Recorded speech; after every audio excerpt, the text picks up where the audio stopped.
before sunrise on a mild summer morning in June 1995. A 27-year-old television news anchor named Jodi Huisentruit hurriedly left her apartment in Mason City, Iowa, headed for work. But she never arrived, and her disappearance has never been solved. In 2003, two television news reporters created FindJodi.com, a website dedicated to preserving Jodi's memory and keeping her case alive.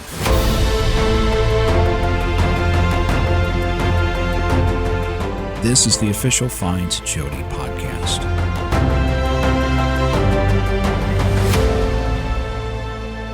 Welcome back to the Find Jodi podcast. I'm Scott Fuller. Over the past 3 episodes, we've been bringing you Jodi's former friends and coworkers at KIMT-TV in Mason City, Iowa, where Jodi worked when she disappeared early on the morning of June 27, 1995. But Jodi seems to have had several different and somewhat separate social circles. One of Jodi's good friends by the summer of 1995 was a woman named Tammy Baker, who was close in age to Jodi as well. They'd met at a Chamber of Commerce fundraiser in 1992 in Iowa City when Jodi worked there, and they'd remained close since. In fact, Tammy was one of the people who spent the weekend prior to Jodi's disappearance with her, recreating on Coralville Reservoir in Iowa City. It becomes important to remember as well that Tammy Baker also spent the weekend before that weekend with Jodi in Mason City, as you'll hear.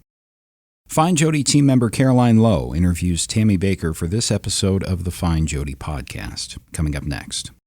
Jodi was working at KGAN in their Iowa City bureau, and you were working as a radio reporter? I was. She was a CBS affiliate reporter. How often did you get together back in those days when you both were in the same town? Constantly. We were both very community-oriented and very active, so we would go to functions, we would go play tennis, play pickup basketball at the field house in Iowa City.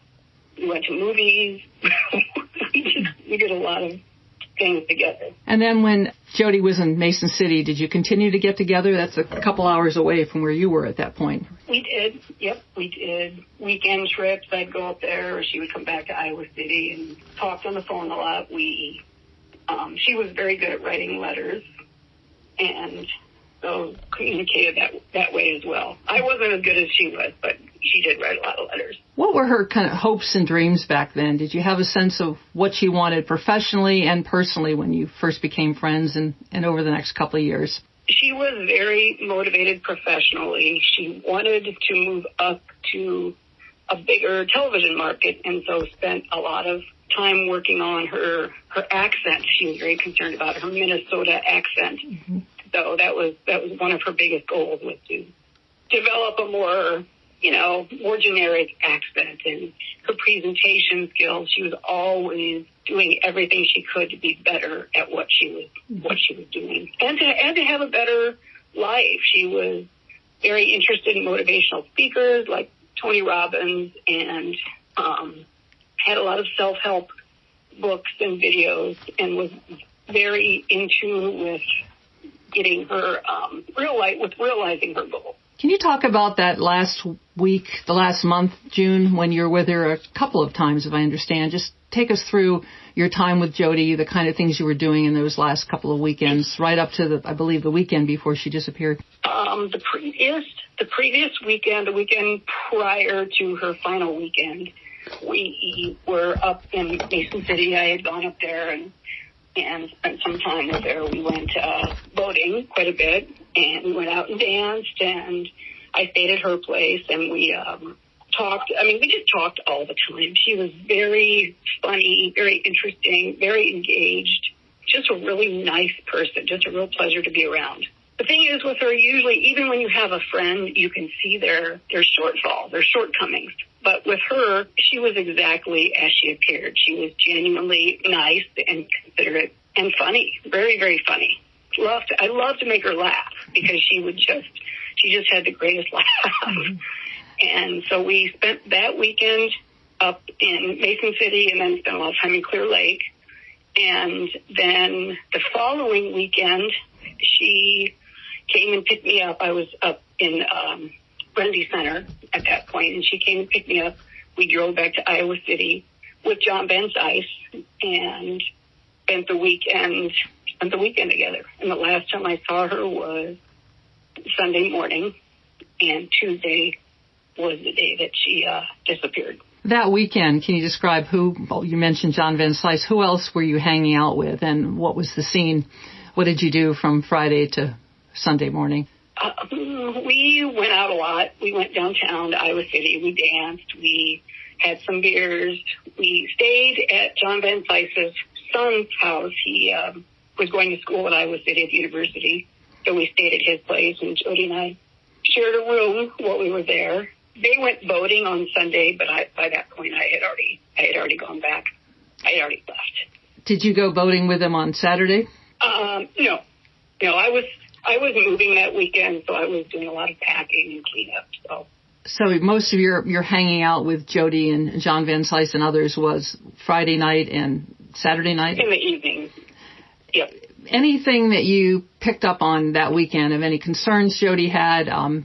Any observations have you had of her with John Vansice? Absolutely nothing. I mean, John, I think John had a crush on her. I think it was obvious, but it wasn't something that was uncomfortable. He didn't make people feel like he was being creepy or make Jodi feel like he was being creepy. And she did say that they had talked at one point about a relationship, and that she told him she was not interested, that she saw him as a friend, and he was totally fine with it. How did he seem to interact with Jodi when you were with them together?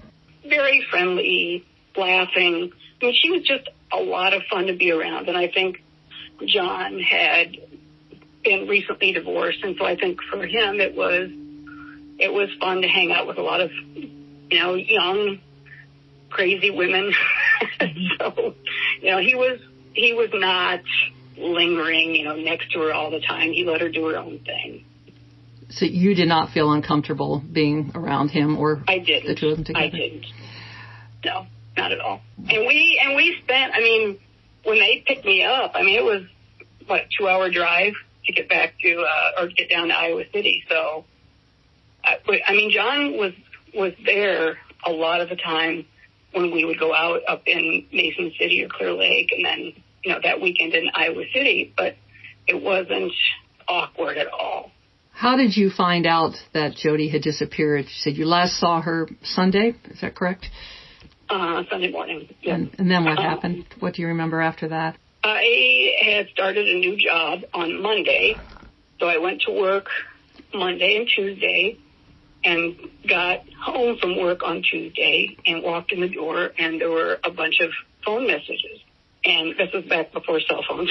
Mm-hmm. And so I started listening to the messages, and all of these people were asking me, where's Jodi? What happened to Jodi? And I'm like, well, what did happen to Jodi? I have no idea. So I found out at that point that she had been abducted.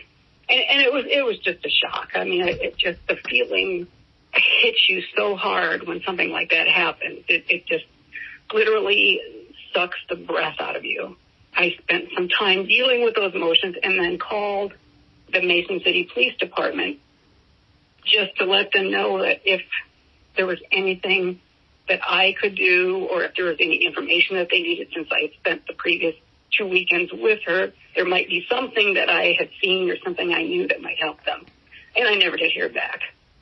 You've never talked since then? You've never talked to the Mason City Police? I have not. They never called. I did talk to DCI, and this was a month or a month and a half after she disappeared. What kind of questions do they have for you, and how did that come about, the DCI interview? It's been a long time, but from what I remember, it was geared, there were some questions about John Vansice, of course, and there were questions about what we did during the weekend, if there was anything that she was concerned about, if there was anybody I was concerned about. But it's just been so long, I just don't remember a lot of the specifics. What did you think about them asking you specifically about John Vansice? And when you heard that his name had been out there as a person of interest, where did you put that, having just spent the weekend with Jodi and John Vansice? I told them at the time I really didn't think that he had anything to do with it, because I did not get that sense from him that he was upset with her or was pushing her to get into a relationship. And I think it makes sense that law enforcement may have focused on him because he was older and, she was a young girl, and, that's going to look suspect. But there really wasn't anything significant happening between them. And it didn't make any sense to me that John would do something to someone who had brought so much joy to his life. And also, if he wanted to hurt her, he didn't have to go sit outside her apartment, 4 a.m. and wait for her to come out. That just made no sense to me at all. Have your feelings changed about that over the years as police continue to he continues to be a focus of the investigation from what we can tell? It is really hard to know what is in someone else's heart or what they're capable of. You can look at serial killers and people around them have no idea what they're doing. But I just still don't believe he did. The circumstances don't make sense in terms of John being involved. And in fact, I had called him when his name was out there pretty quickly as a possible suspect. And I called him and just said, listen, I know that you had nothing to do with this, and I'm really sorry that you're going through this, because I know you loved her too. And he told me, he said, I didn't do anything to her, and just breaking my heart. That was where we left it. Did Jodi express concern about safety involving anybody? Was there anybody she mentioned in terms of stalking her or anything like that you remember? I do not. It's just been so many years. I don't remember her talking about somebody specifically that may have been stalking her. I do remember that she was taking self-defense classes. I had taken Taekwondo, so we did talk about some of the different ways that you could fight off an attacker, but I just don't remember what the motivation was for her to take those classes. Where do you put this Jodi's unsolved disappearance 26 years later? How have you learned to cope with not having answers in your life?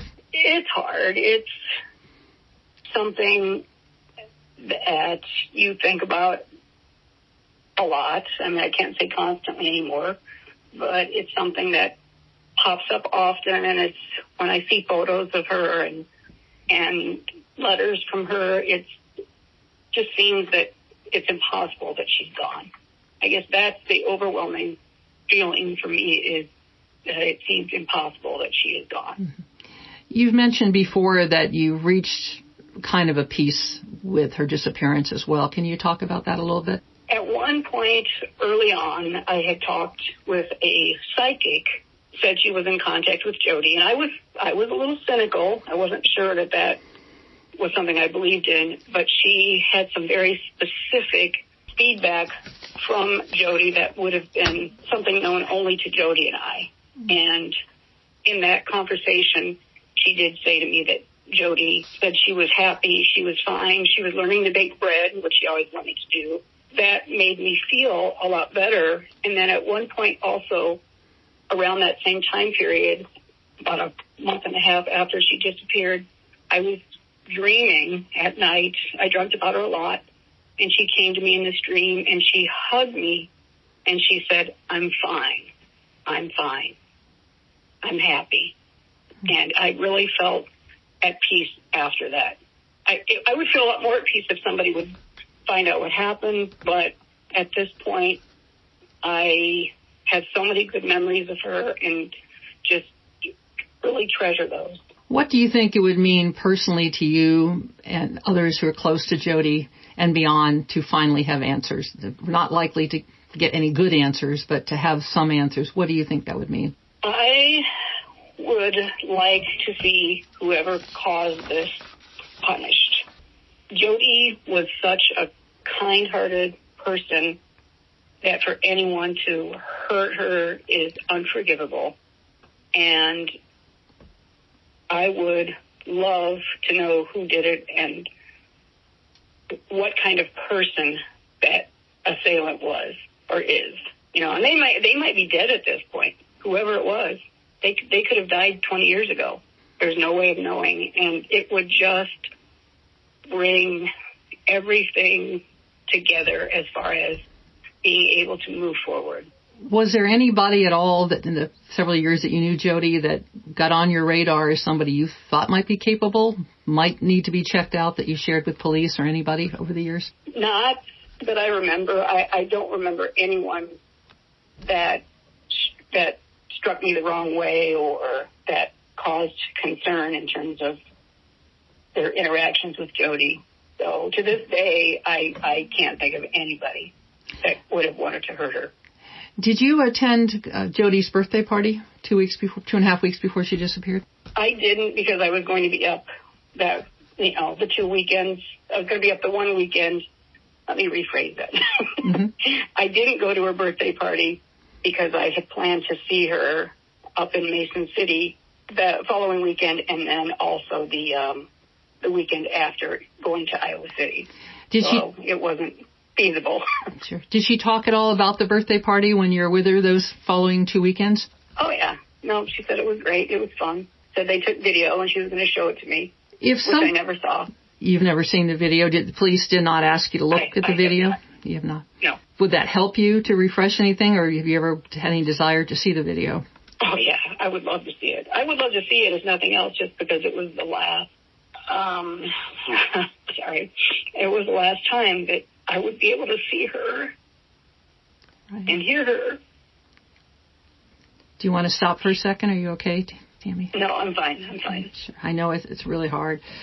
If someone... It is. And just when you think that you've come to terms with it, something just hits you like that, wanting to see the video, and you realize that it really is not completely over.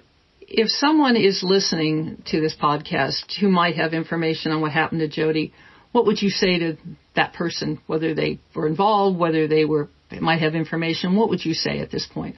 If anyone has information, whether they were involved personally or just know of something that happened or think something may have happened, have a heart and pass that information on to law enforcement or to FindJodi people. There's avenues where you can reach out and get that information out there without having to deal with law enforcement.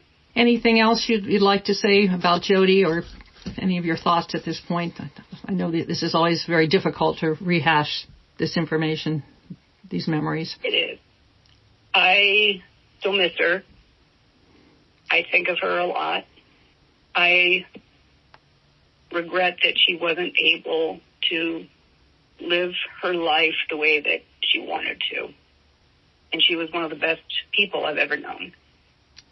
And she deserved a hell of a lot better than she got.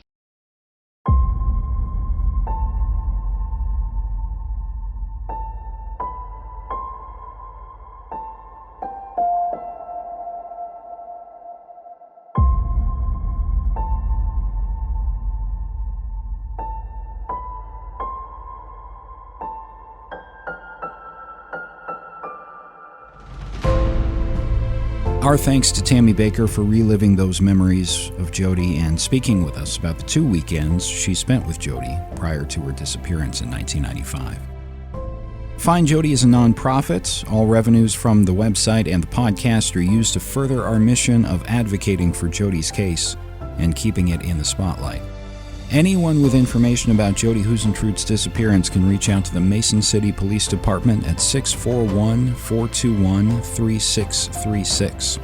Information can also be provided to the Iowa Department of Criminal Investigations at 515-725-6010. FindJodi also accepts named and anonymous tips at FindJodi.com. For the entire FindJodi team, I'm Scott Fuller. Thank you for listening.